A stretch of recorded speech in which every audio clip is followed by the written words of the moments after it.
intii sida hore loo sheegay sharafay noo tahay inaan maanta ka soo qayb galno munaasabadan quruxda badan oo lagu furaayay terminalka airportka degmada Xudur iyo shaqadii yareed oo gudaha airportka laga qabtay aad iyo aad aan ugu faraxsanahay waana waxay ahayd shaqo muhiimadeeda leh waxaana ku ammaanaynaa dadkii isxilqaankan u istaagay oo suubiyay ayagana aad ay u mahadsan yihiin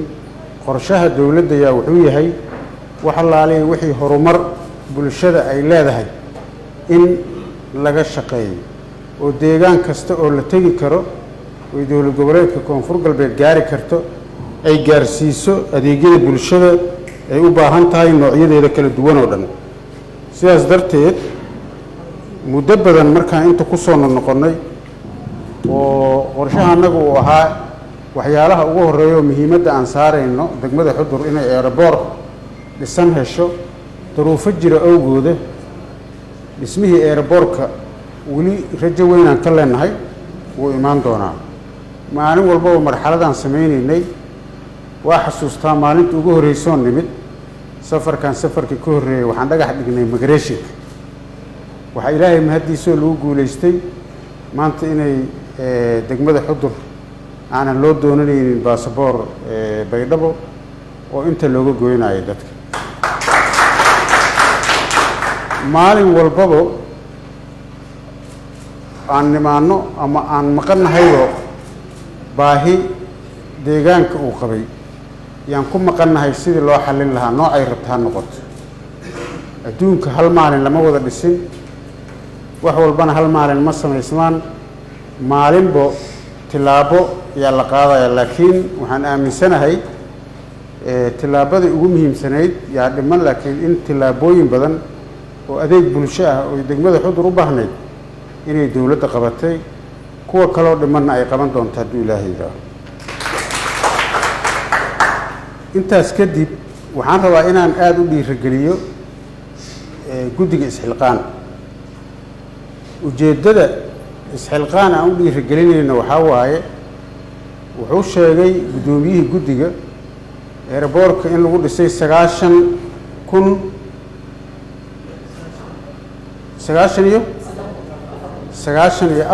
in lagu dhisay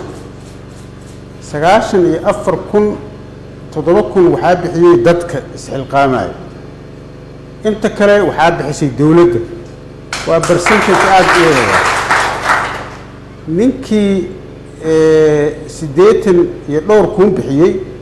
7,000 ma ahe 80 kale ka badan waa bixin karaa waxa aan ka rabna kaliya waxa waaye baahi loo qabay inay dadka wax ku darsadaan ma aha wax lacagtaas loo bixiyay in loo baahan yahay oo la waayay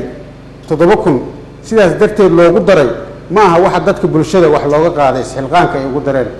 waxa waaye dadka inay waxaan lahaashahooda la dareensiiyay inay ayaga leeyihiin oo la jecel goonay ay samayso $1 inuu qofkan wax ku darsado dawladdana waxay u tahay dhiirigelin iyo sharaf iyo horumar ma ahan kaliya inay lacag noo baaqatay ka badan aan ku bixin doonaa laakiin waxaan rabnaa dadka inay ku dhiiradaan kuwa joogo iyo kuwa maqan iyo kuwa deegaanada kala joogo dhan inay ku dhiiradaan dib u dhiska dalkooda ay qayb ka noqdaan waxaa dhacday markii dawladdii jirtay ay burburtay wax allaale wixii dawladda ay lahayd oo dhismo ahayd oo dhan dadkii waa la boobay ayagaana iska lahaa waa la burburiyey gaadiidkaa la bilaqaystay guryihii baa la jajabiyey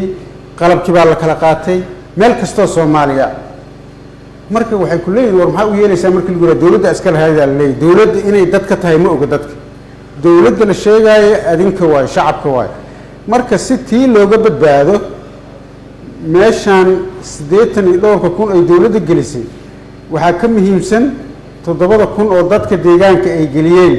lacaga uga jirto laxjacla uga jirto si goonahay uga warqabayaan oo ilaalinayaan ujeedada ugu badan ka rabnaa taas waa markii labaad oo isxilqaan iyo markii saddexaad baan dhaho oo isxilqaan shaqo lagu qabto annaga haataa waxaa isxilqaanka nooga muhiimsan lacagta la bixinayo xoogga oo isxilqaan lagu sameeyo xoogga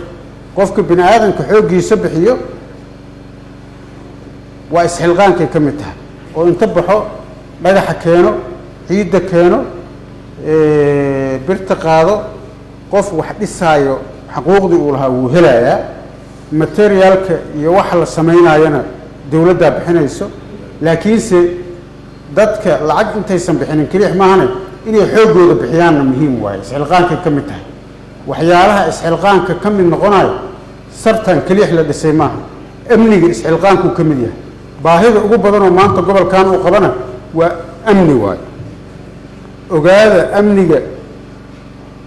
sidii horey baa isxilqaan ugu samayseen degmada xudur amnigeeda haddana inaad amniga eriyada xudur oo dhan ah isxilqaan ugu samaysaan ayadana waa linka rabaa dad gooni ah loo xil saaro qof kastana uu mas-uuliyad iska saaro cid gooni ah aanan loo daynin amniga degmada xudur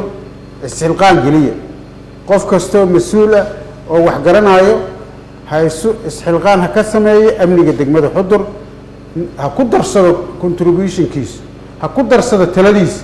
ha ku darsado xooggiisa ha ku darsado waardiyihiisa ha ku darsado dhiirigelintiisa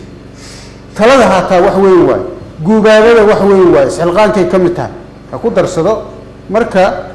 isxilqaanka saasuu noogu socon doonaa insha allahu tacaala waxyaalo tiro badan oon samaynay oo lagu sameeyeyna waa annagana dhiirigelinayna horta dowlad ahaan sidii aan horay u ballan qaadnayna wax allaaliy wixii adeegyada bulshada inaan dadka gaarsiino waa naga go-an tahay